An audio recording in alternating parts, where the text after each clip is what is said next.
So welcome and thank you for being here on the first meeting of our Williamson County Coordinating Committee.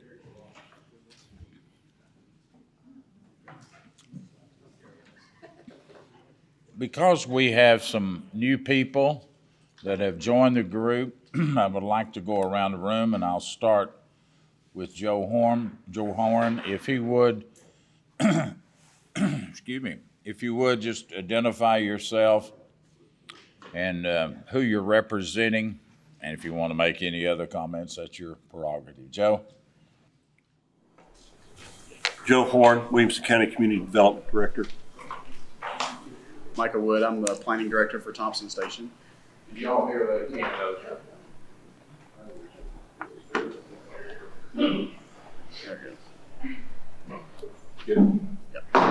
Good morning, I'm Tim McLaughlin, Town Administrator, Thompson Station.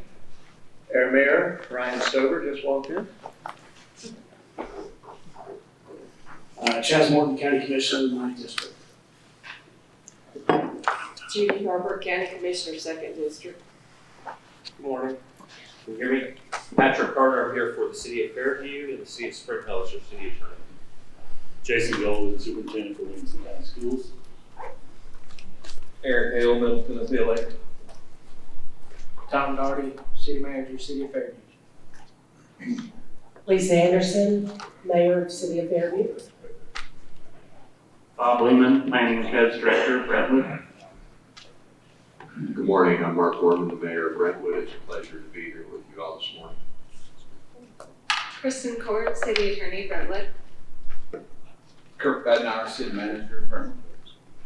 Roger Lindsay, I'm the Chairman of the Franklin Planning Commission. I'm Emily Wright, I'm the Planning Director for the City of Franklin. Shauna Billingsley, City Attorney for City of Franklin. I'm John Shore, I don't have a title.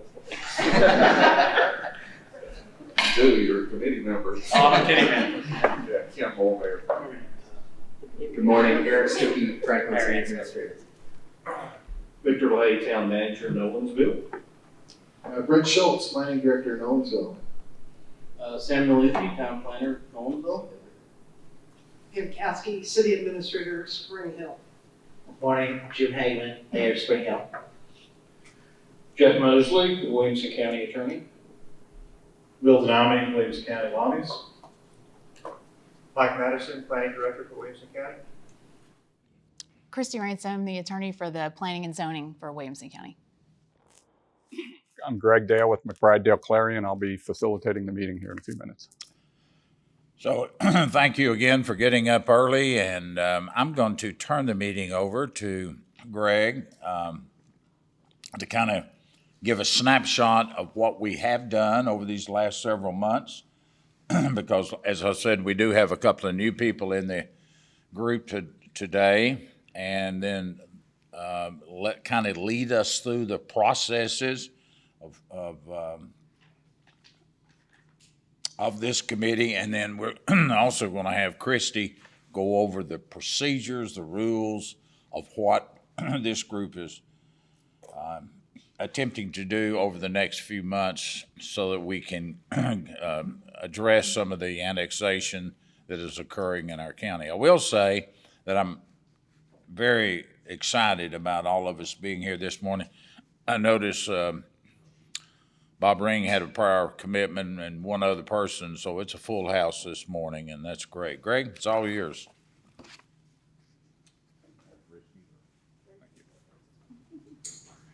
Good morning. I want to share in the mayor's enthusiasm. This is an exciting time. This is the first meeting of the coordinating committee after a lot of work in the advisory process. I'm really looking forward to these next steps. We've got a full agenda. Let me first of all kind of cover what we're going to accomplish with the agenda, and then I'm going to turn it over to Christy to walk you through a couple of formation issues. So before we do anything official, obviously we need to make sure that this group is fully constituted And one of those is the adoption of rules of procedures or bylaws, and the other is the election of officers. That will happen here in just a minute. Then what I'd like to do is to review what the advisory group accomplished. Now, I understand that most of the people here were a part of that process, so I'm going to try to balance not boring you with things that you've already heard, but since this is the first coordinating committee, and there are some new people, but for that record, I do want to make sure that we do justice to the work that you've done and make sure that that work of the advisory committee is before you, because there are some great things that were done. Then we're going to re-share with you the kind of procedures and the timeline of where we go from here. We did that last time, but it's kind of it's kind of a confusing process.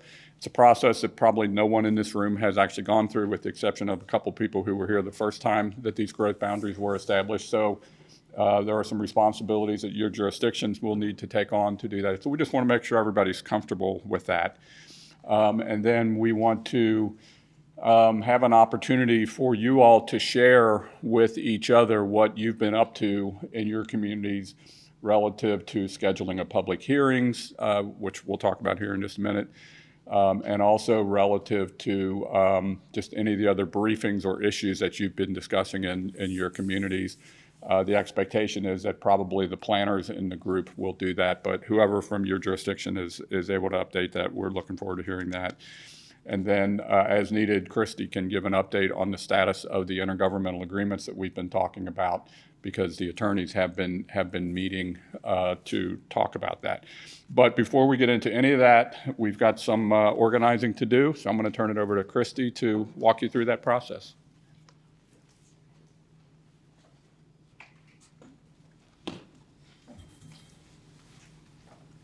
Well, good morning. It's good to see everyone again, and welcome to those of you who are joining us for the first time for the official process. Mike is going to hand out a hard copy of the rules of procedure. You all should have those. They were emailed to you along with the agenda. But because we are an officially constituted group, or that's what we're doing this morning, we thought it would be prudent to have rules of procedure. It's essentially like the bylaws that you all have for all of your meetings, essentially, that just kind of addresses who we are, what we're doing, what our authority is, what the quorum is. Because now that you are officially the coordinating committee, we do actually have voting members, and you will be taking official votes. But only those of you who are on the committee. We wanted to keep the same setup so that the members had their support folks and other people contributing to the process and to the discussion. However, only the official coordinating committee members will be taking action. So when there is a call for a motion and a second and a vote, they're the only ones who are going to vote. So this is essentially establishes just kind of our operating procedure so that it's clear. It cites who the coordinating committee is and the legislation that we're operating under, the statutes. For record keeping purposes, just so there's a central location, we've designated the county complex as the official address. If people are going to start sending any kind of public comments to the coordinating committee, we're just trying to centrally locate things. So that's what's in there. I'm going to talk about officers, and then we'll come back to that in a minute. So that there is officers and operating procedure, the rules of procedure create a chair, a vice chair, and a secretary. The way it's anticipated in the rules of procedure now, which I'll be asking you to adopt after we finish this and answer any questions, is the chair will run the meeting, the vice chair will run the meeting in case the chair can't, and then the secretary I have drafted, it can be a staff person, doesn't have to be, because someone is going to have to make sure meeting notices are published, emails are sent to you all, agendas are created, agendas are posted on websites, and all that good stuff. And so in the past, as we've done this informally, the mayor's office, and then specifically Mike Madison, the planning director of the county, has been responsible for that. So if you want him to continue doing that, I made that written that way. So, and I mean, unless one of y'all wanted to step up and start writing all that and putting it out there and putting it on the county website, knock yourself out. But that's why it's written the way that it is. The coordinating committee is required to keep all the records. So because you're going to be taking official actions, we will start keeping minutes of these meetings. Mike will probably have a staff person or one of us will do it. And then you'll be presented minutes at the next meeting to adopt, just like all the many, many, many meetings that you all attend already. Our membership is 16 members. Of course, it's statutory designated, as you all know. And your term is your term of this. Unless you're an elected official, then your term is your elected official term. So again, just a reminder, if you are representing your community as a mayor, your term is your mayoral term. And again, if you are here as a mayor, you are here as a mayor. You don't just send somebody in your stead to take action. If you're going to do that, you designate a designee that is confirmed, and that person comes in your stead. It's not a, hey, I can't come, I've got coffee with my friend, so send someone else. If the mayor can't attend, then there will not be a vote for that community. If the mayor's not going to attend regularly, I recommend that you have a designee attend on behalf of your community. Otherwise, your community is not represented in the process. So just putting that out there. The quorum and voting section, pretty standard, majority of the quorum. I did go ahead and incorporate, as you all know, we have these fun new provisions where we have to have agendas posted 48 hours before the meeting. We're going to do that here as well. The county has a page on its website for this process that we've set up, and we're posting the agendas there. We're also doing the public notice in the paper, just to be as transparent and notifying as possible. So we did that for this meeting. We intend to do that for every other meeting. If you all want to link your websites to ours or just direct people there or reproduce it on your own, however you want to do it, just want to let you know that the county is thus far handling that process. And public participation. Again, as you know, there's the new law that starting in July, that there has to be an opportunity for public comment at pretty much every meeting. So that's built into the rules now too. And going forward, starting with the next meeting that we have after July 1, we'll set up a public comment period. There are rules in here about how long each speaker has and how long the entire public comment period goes. It's pretty standard. It's actually, I copied what the county commission's been doing for years. 30 minutes total, 3 minutes per speaker, unless you got a whole lot, and then you can reduce it down. And then if you all want to take action to extend the time, you have the authority to do so, the way the rules are written. This does not include public hearings because, as you all know, and we'll go through the procedure again, once the coordinating committee gets to a place where you have a working draft plan, you all have to have your own public hearings, separate and distinct from the public hearings of each community. So the public hearings, that's different than just your public comment period for every meeting.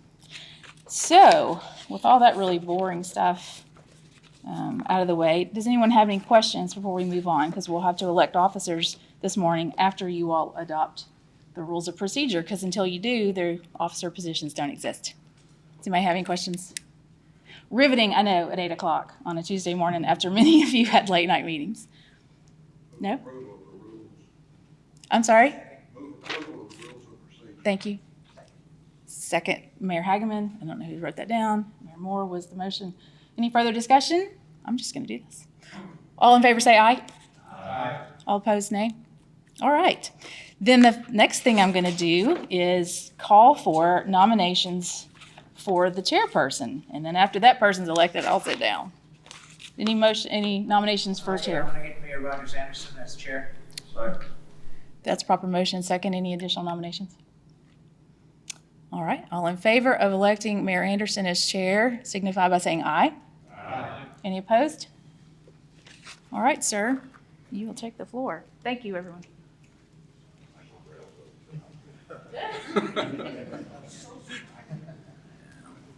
Everyone saw. I heard that. Sounds like railroad. All right. Well, thank you. I am honored to do this. This is very important for our entire community. The next item we have will be vice chair. I'll entertain a motion for someone to be nominated as vice chair of this group.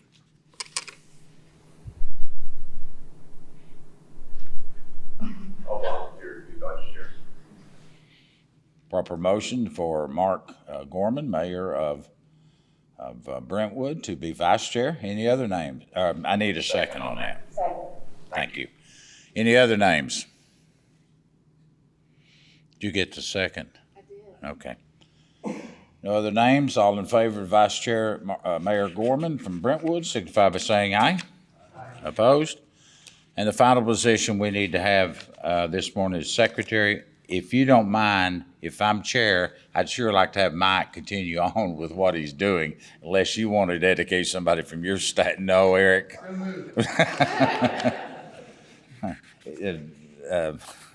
Mike Madison does a great job. Somebody gave a second. Who was it? Over here, our school superintendent. Good morning, Jason. Any other nominees for secretary? All in favor of Mike as being secretary, signify by saying aye. Opposed? Let the records reflect it passed unanimously. So with that in mind, I'm going to let, who's going to do this? Greg? Do the overview of the advisory group work. And I might say, with two or three of them, well, I think there's actually 4 new people here. When you're doing that overview, go back in time of how we got to where we are so that everybody understands that. And we will try to move this on as quick as we can this morning. Finally, if the mayors and the either town planners or city managers could stay 3 to 5 minutes after we finish this meeting, I would greatly appreciate it. It's to deal with some road issues, if you don't mind. Thank you, Mayor. So to go back just a little bit, this whole process, the genesis of this process was actually originally in the countywide comprehensive plan, which involved coordination and communication with all the municipalities as well. And that comprehensive plan actually called for the formation of this group to revisit those growth boundaries, which are more than 20 years old now. So it's been a couple of years now, at least one pandemic ago, since we got started with this process. And you will recall, and for those of you who are new, this idea of working with an advisory group to begin with, in part because once this process is formally started, a clock starts ticking. And that clock starts ticking today, actually. And I'm going to describe more about what that meant. So we went through this process of looking at these growth boundaries. And a couple of things, let me just kind of walk you through what that advisory group came up with. Again, recognize that many of you are already familiar with this. But one of the first things that we decided with you is that while the growth boundaries, the line on the map, is certainly important, and that's what the statute for the growth boundaries contemplates, that our thinking, your thinking was we need to do more than just look at lines on the map. So we refer to it as beyond the boundaries. In other words, the idea that not only do we need to revisit and update those boundaries, but you need to figure out how to make them work better. And in particular, you will recall this question of what happens within the growth boundaries in the intervening time between now and what's a theoretical 20-year forecast for those growth boundaries. So we've had a lot of discussion about other implementation tools, and in particular things like intergovernmental agreements that are a topic that has become increasingly important as this process has gone on. But that's a real critical part of this process. Don't want to restart. Okay, so what the advisory group and your various planning departments, planning directors, planners have been working on, along with various utility providers, all the folks who have been involved. A couple of things that they've done, that we've done, one of which you will recall the idea of establishing a set of guiding principles. And I can pull those up. I have those at the end of this presentation if we want to see those again. Most of you have seen those many times, but they're basically good planning principles of trying to encourage efficient growth that can be efficiently served with public utilities in a fiscally responsible manner while preserving natural resources and all the things that are embedded in virtually all of your comprehensive plans as far as the county plan. It's kind of what are we trying to accomplish with this exercise part of this. Your communities have all engaged in some level of public outreach. I'm not talking about the public hearings, which are a formal part of this process, but the public outreach that your communities all had in the beginning of this process to look at these geographies. You may recall we had a symposium where we brought speakers in from a number of different regions in the country that have done something similar to this and learned from those communities. The draft growth maps kind of behind the scenes or below the surface of this group, your staff and have been working and coordinating with each other to actually do the growth planning in your communities. The planning directors, the planners have had, for every meeting that we've met as this group, there have probably been 2 or 3 virtual meetings with the planners group that have been going on. We developed the goals and implementation strategies, which are kind of morphing into this idea of the intergovernmental agreements we'll be talking about, and then ultimately the intergovernmental agreement issue itself. So what I'd like to do here is just pause for a minute because as we've gone through this process and we start talking about the boundaries of the map and the kind of interim policies of what's going to happen in the meantime, this idea of having an initial intergovernmental agreement has emerged. And I want to pause on this because at the last meeting, what appeared to occur is this consensus, I think, with the group that when this plan comes forward, ultimately for adoption by your communities, is concurrent with that plan, there would be an initial intergovernmental agreement that would be put into place. Now, let me clarify the intergovernmental agreements. There's a couple things we're talking about. One is kind of an initial intergovernmental agreement that all of the jurisdictions would be agreeing to. And then subsequent to that could be additional intergovernmental agreements that explore some of these issues in more detail. And those could involve single overall intergovernmental agreements, or they could involve intergovernmental agreements between certain jurisdictions, right? Depending upon the issues, there may be a series of intergovernmental agreements between 2 municipalities or 2 municipalities in a county or the county and a municipality, whatever those might be.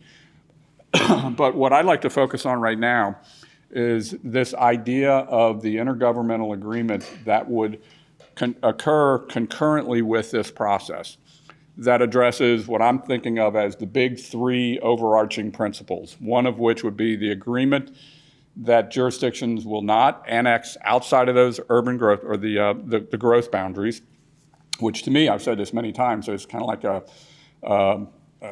self-evident kind of thing. I mean, why would we go to all this trouble if we're not, as communities, willing to abide by these growth boundaries? So this idea that the communities would be agreeing not to annex outside the growth boundaries, that the growth plan would be updated every 5 years. That was a very important principle that came out of this as communities were looking at their boundaries. You know, the idea that, okay, theoretically we're looking 20 years into the future, but before we commit to these boundaries, we want to know that we're going to be getting back together periodically to revisit these boundaries. So the commitment that we'll do this every 5 years. And then third, that some form of an entity, something more like the advisory group, would continue to exist and continue to meet. We've used the timing of quarterly as an idea. That's up to you all to decide. But that would meet on a quarterly basis to continue to look at these issues of intergovernmental agreements. The Mayor Anderson had put on the table the idea of looking at a countywide entity that would focus on transportation planning, that basically there would be a continuation of this multi-jurisdictional kind of process.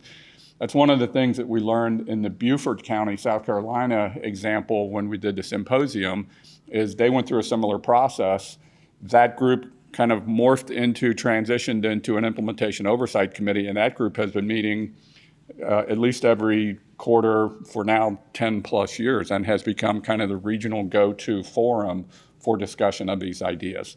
So I think what would be helpful, I'd like to go around and ask each of the jurisdictions to just give us a heads up as to whether or not we're on track with that. Because again, we've been talking about these regional, these growth boundaries for a long time now. This idea of the intergovernmental agreement that would track with it and literally be adopted concurrent with the growth plan at some point, in the fall, towards the end of the year, has become, I think, a very important piece. So if I could, I'd like to put you all on the spot here, if I could, just to give us a heads up. We know your elected officials haven't formally approved anything. We know no votes have been taken. We're just looking to make sure we're on track with that because it's been a recent addition to this process. Okay, fair enough? So let me start kind of at the north end. Brentwood. Who's here from Brentwood? We looking good? Yeah, I think those are in line with what we've been discussing, and we don't have any issues with the 3 points about the intergovernmental agreements. Okay, and I'm going to ask if again, put you on the spot here, if your mayors disagree with you, speak up and let them know. No, sir. No, sir, thank you. Let's work our way sort of south. Franklin. We're good. Yeah, We're those good. are all the things that we've spoken about in our planning meeting, and they make good sense. Okay, good. Thompson Station. We're all in. All in on those. Spring Hill. All in. All One in. quick question, is there a difference, I probably should know this, but between intergovernmental and interlocal? Nope. Same thing. The answer is same thing, yes. And probably we should lock in on one of those language. That's our fault for being loose with that. Okay. Fairview. Looking good. All right, all in? Okay, Nolensville. Where's Nolensville? Over here. In general, we're all in. I think when the attorneys got together, we had a little angst with the first principle there. And it's only, and we will not be dogmatic about it or at an impasse over it. Our thought was that as soon as we say will not, there's going to be some situation that comes up that, wow, we need to do this because some economic development or something that's a benefit to the entire county or whatever. And so we felt like that language shouldn't be so absolute. Right. That it should have at least some kind of caveat, whether it's that the neighboring groups have to approve or something like that, that just is not so absolute that it's a thou shalt not. Right, and no, I appreciate you saying that, and now clearly is the time to put those things on the table. Let me just, and you're right. I mean, the attorneys are working on that. Chris, you can talk about the status of that process. But if I could, let me just pursue that thought process a little bit. So the idea that something comes in and is such a public benefit, right, and is so good for everyone, and we can probably all imagine what that means to us in terms of an economic development home run or whatever that is. Keep in mind that the process of amending these boundaries is actually not as complicated as it's been this time because we're doing something that was 20 years ago. Anybody, any mayor can call this group back to order at any time. And presumably the circumstance you're talking about is an extraordinary circumstance, right? And that this group could be called back and the growth boundaries amended.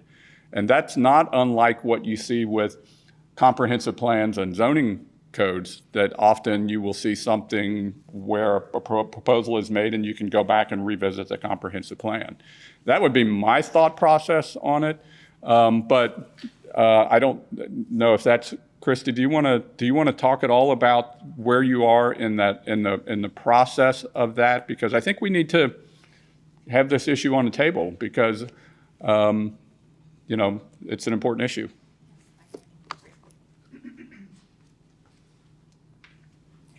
I mean, I'll address it relatively briefly. A lot of my fellow attorneys are in the room, so y'all can contribute as well.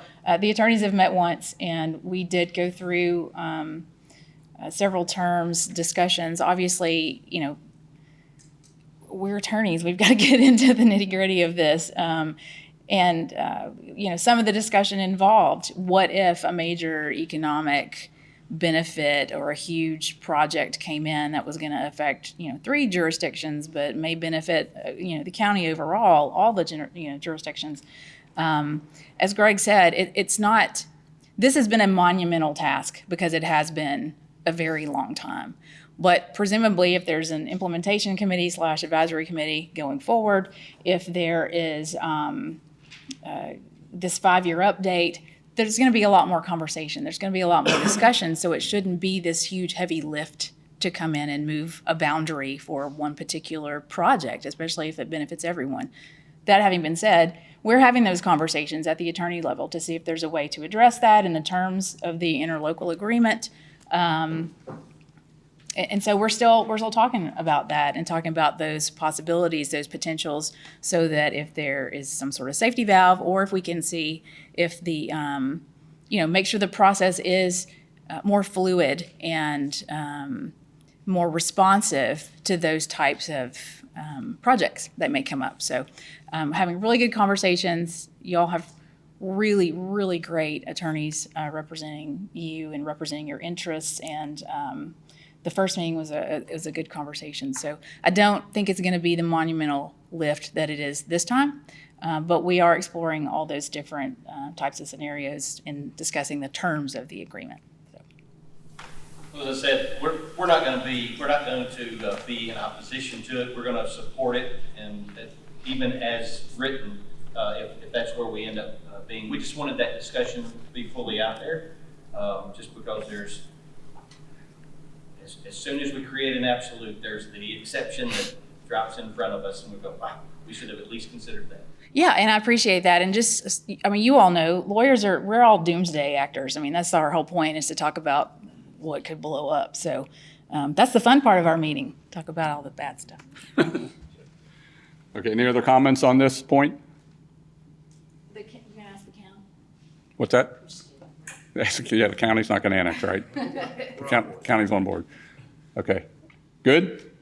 Okay, so the map that is, okay, so this is your current growth boundary map. You've seen these, again, for the folks that are new to this, I want to put it up here. These are your current growth boundaries, and these are the growth boundaries that have been worked out to date.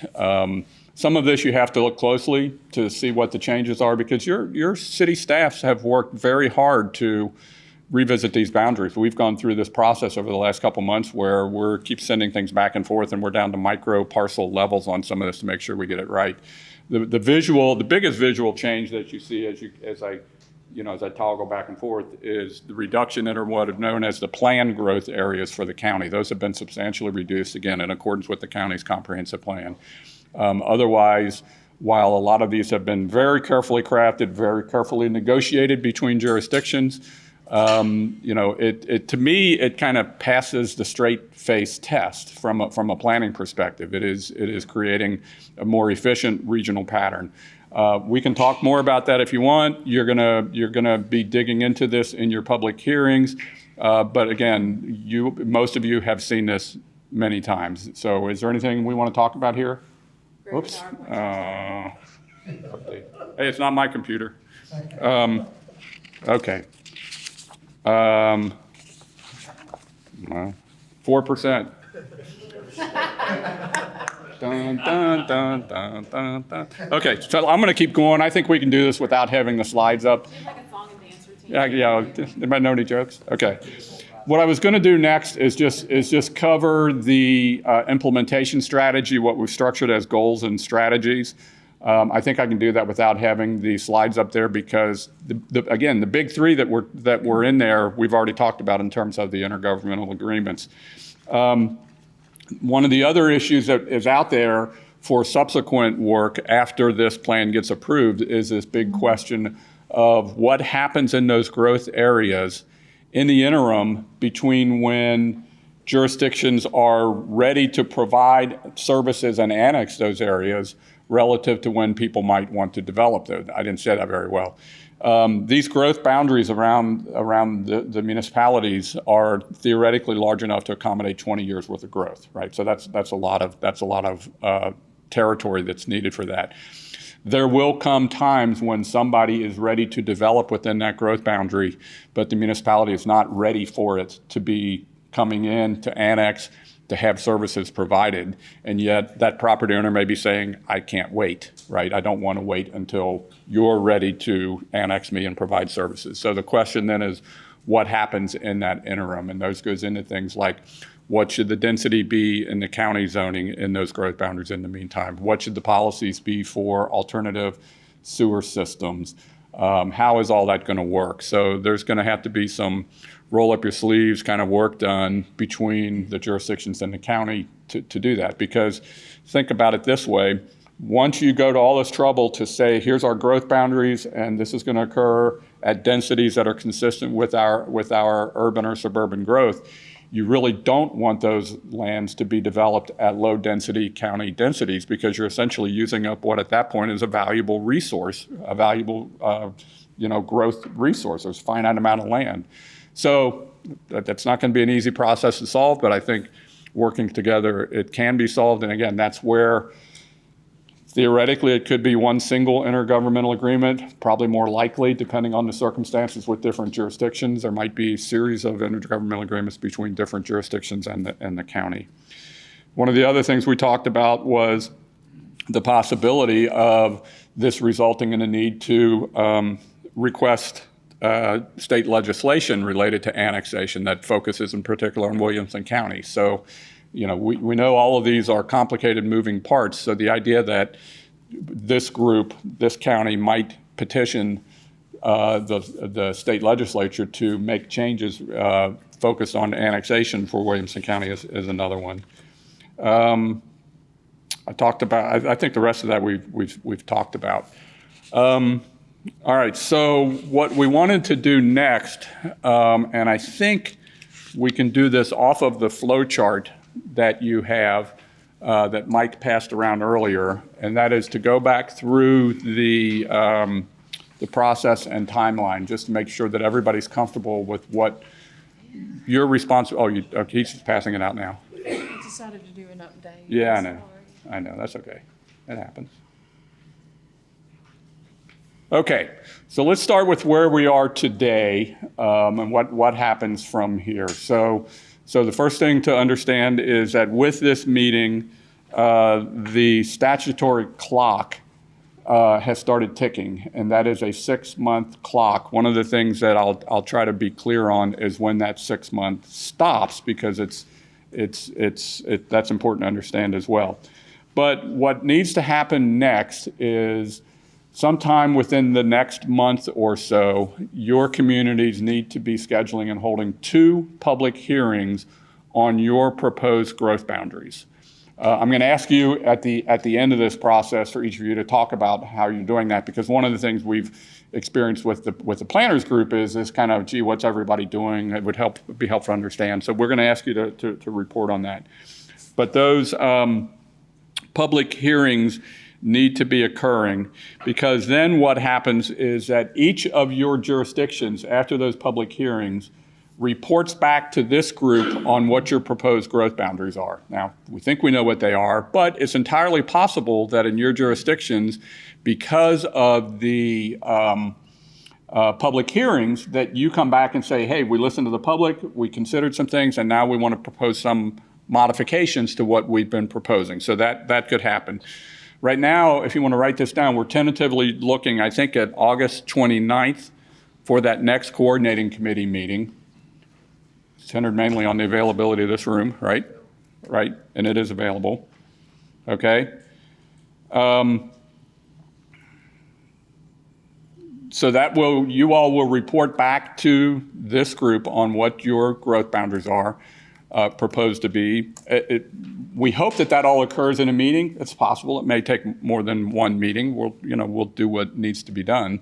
But then from there, what will happen is that in September, And we're looking at September 19th, if you want to get that on your calendar, as the next date for this group. And at that point, you will be seeing a full draft growth plan. And that will include the maps, which hopefully are pretty close to where they need to be. But it will also include the text and narrative, including the growth, the implementation strategies. Now, we're going to be working on that, on drafting that so that you'll see that. I hope that you see that and there are no surprises to you, right? We're not proposing to put anything in that plan that you haven't already agreed to. I really hope that all you're saying is nice job summarizing everything we spent the last couple of years working on. But, you know, it is what it is. I mean, it will be a planning document. It will describe the process. But again, hopefully when you see that, there aren't going to be any surprises. Okay, so then at that point, this group, the coordinating committee, will schedule and conduct 2 public hearings, right? So the jurisdictions have reported back to the coordinating committee what their growth plans are. The coordinating committee will prepare a full planning document, and then it will hold 2 public hearings on that. That will be sometime in September, probably more like October. That will ultimately then, after that public hearing, come back to this coordinating committee. I'm sorry, after the 2 public hearings, we'll come back to this coordinating committee, and it will then vote to refer or recommend that growth plan back to the communities. You see why this is confusing? It's kind of bouncing back and forth. All right, we got it. Did that. Did that.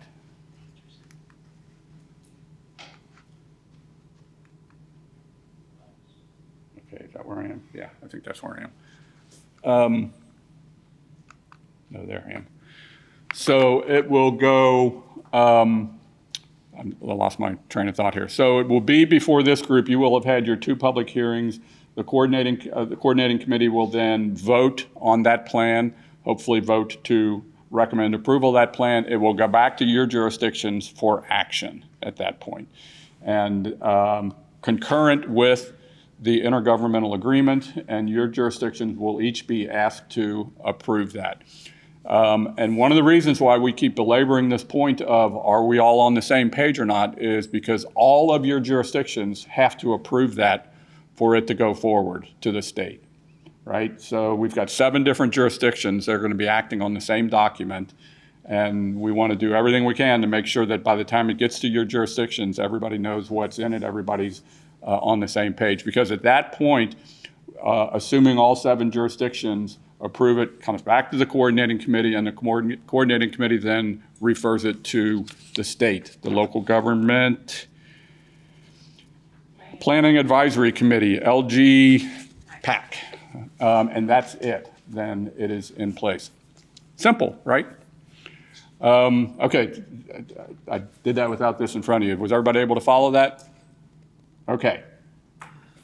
Any questions about that process?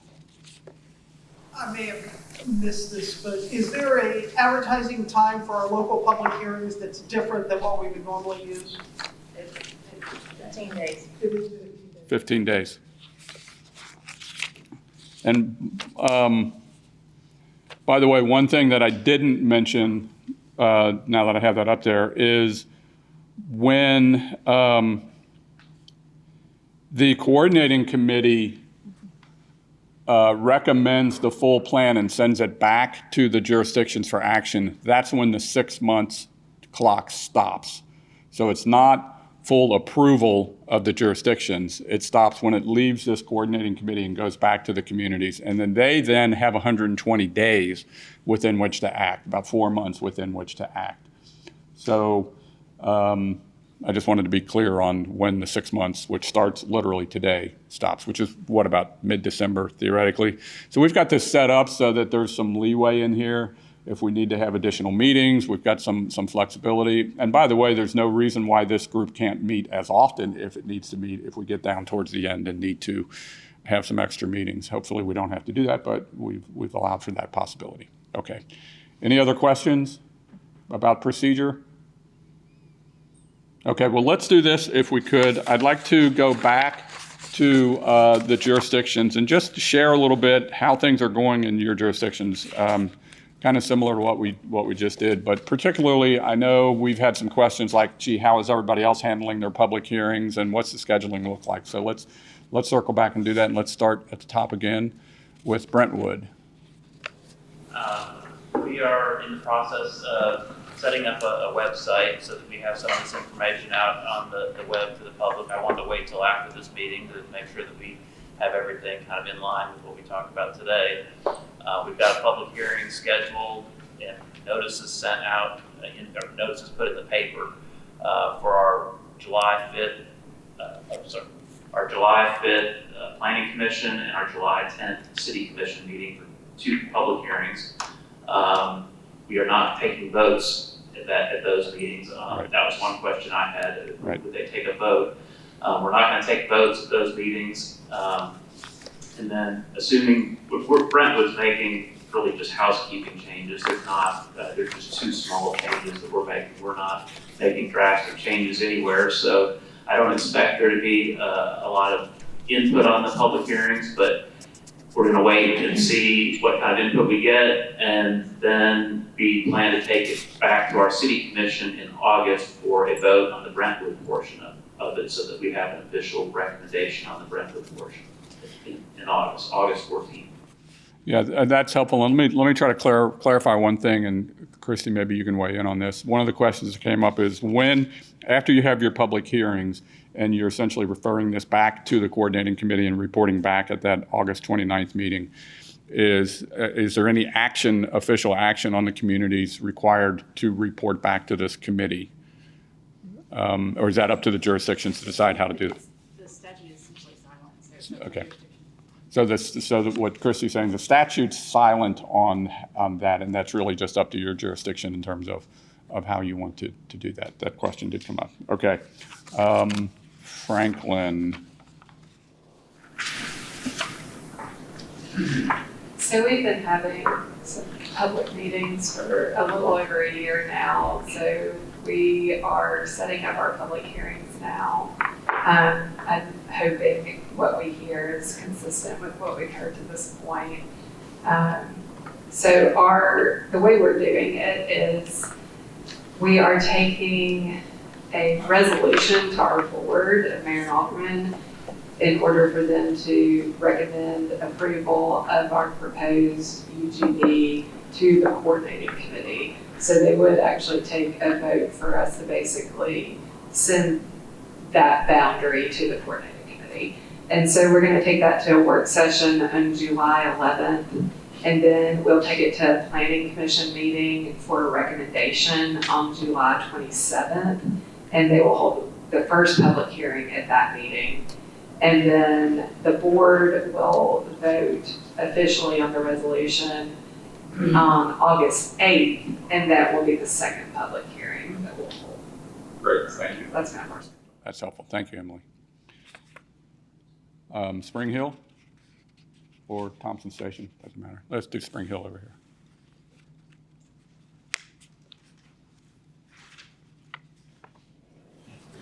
Thank you.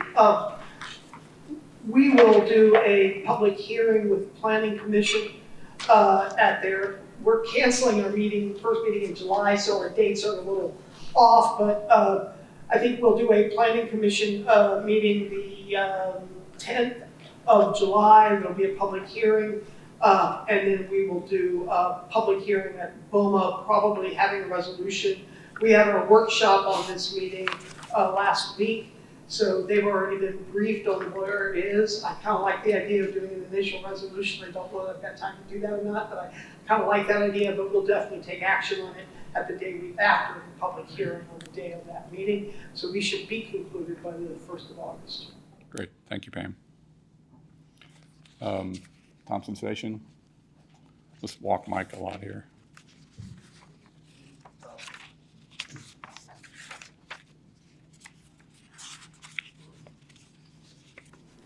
We're following the same process that the other jurisdictions are. Our Planning Commission will have a public hearing on July 25th. They're going to carry a resolution similar to what Franklin's doing. And then 2 weeks later, at our BOMA, we'll have the second public hearing. And so then it'll be wrapped up. Our planning commission is going to review, and the BOMA's invited, kind of a more in-depth, overview of Thompson Station's urban growth boundary report, just so that they're prepared for the public hearing in July and August. Good. Who's nearby, Mike, that hasn't? We got Fairview and Nolensville left. Let's do Fairview there. Ms. Anderson, Mayor of Fairview. We will have our public hearing July 11th and be ready to report. Also, we're a little unique because we're in the upper west corner of Williamson County, and we do not have any adjoining property to any of the other municipalities. So more of a housekeeping measure than, coordination, but we will be ready to report as well. Good. Thank Now, you. Mayor, you said public hearing, there's two required, Yes, sir. Okay. Yes, sir, All right. we'll be ready. All right, good, thank you. Nolensville.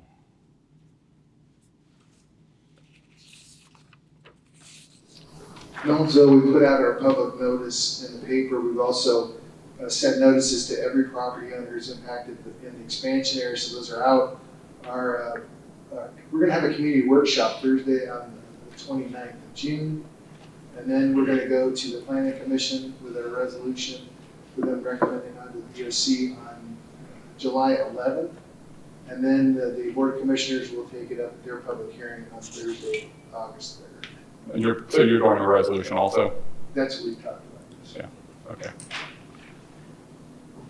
Mike? Okay, so while I've got the mic, so we updated our planning commission and county commission in May. They were both very plugged into our comprehensive plan process, so that wasn't new information for them, but we wanted to make sure that they were briefed. Our 2 public hearings will be first at the July Planning Commission meeting. We're going to have that in conjunction with their regular meeting, and then our second one is going to be August the 14th. Our county commission doesn't meet in August, but we're going to try to get as many county commission members to attend that public hearing as we can, and then we'll update them again at their September meeting in advance of coming back to this group. Good. So everybody's on track then to be back here on August 29th and hear those reports. We will work with the planners group to figure out what those presentations look like. You're aware that each of your jurisdictions has done the full report justifying the boundaries. We've also been working with your planners who are preparing essentially 1-page summaries of those, which is what will end up being incorporated into the plan. So that'll probably kind of be the roadmap for how we do those presentations. But you can expect on the 29th to hear presentations from each jurisdiction on those growth boundaries and what you heard in the public hearings. I think that's it. Is there anything else on the agenda? Christy, the intergovernmental agreement is on the agenda, but you've already covered that. So I think that's all we had planned. Is there anything else you all wanted to share? And again, I urge you, if there are issues, let's hear about them now. Nobody's going to want to have surprises at the end of this process. So that's what this group was. Yes, sir. So our next meeting scheduled anyway is August 29th. Did you say like at 11 a.m. or something? I don't remember the time. Was it 11, 10 a.m.? 9, 8? 8 or 9, we haven't set the time yet, but it's going to be on the 29th of August.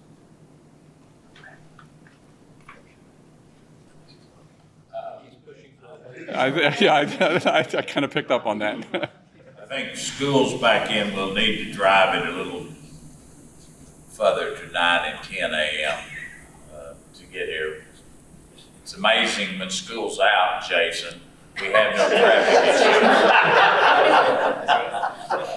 They're in summer school at 9 locations. This group has kind of gone back and forth between 8 and 9 o'clock over different times. Is there a preference for something more like a 9 o'clock? Yes. Okay. Mr. Secretary, that's your responsibility now. Anything else? All right, Mayor, turn it back over to you. Thank you, Greg. Any closing remarks? We'll have all the minutes sent out to you as soon as they're typed up, and you'll have an opportunity to look at those. Prior to the meetings, the maps, anybody want additional copies of the maps, just raise your hand or we can send them out automatically so you can study them. Okay, we'll get them out to everybody. If we could get it as shape files as opposed to just PDFs, that would be great for our personal uses. He says we can do that. Anything else? So, yes. I have the planner's group contact info emailed to me. I'm just, we just had some new hires, want to plug them in quickly. Your new planning director reached out to me, so Okay. we'll talk to him and catch him up as well, and we'll do that. Other questions? So before I ask for adjournment, then please, if you're a mayor or city manager, town planner, whatever, city manager or mayor, would you stay just 5 minutes? I promise I won't keep you on. Just come up here, we'll knock it out. So the final motion we need today is? Thank you.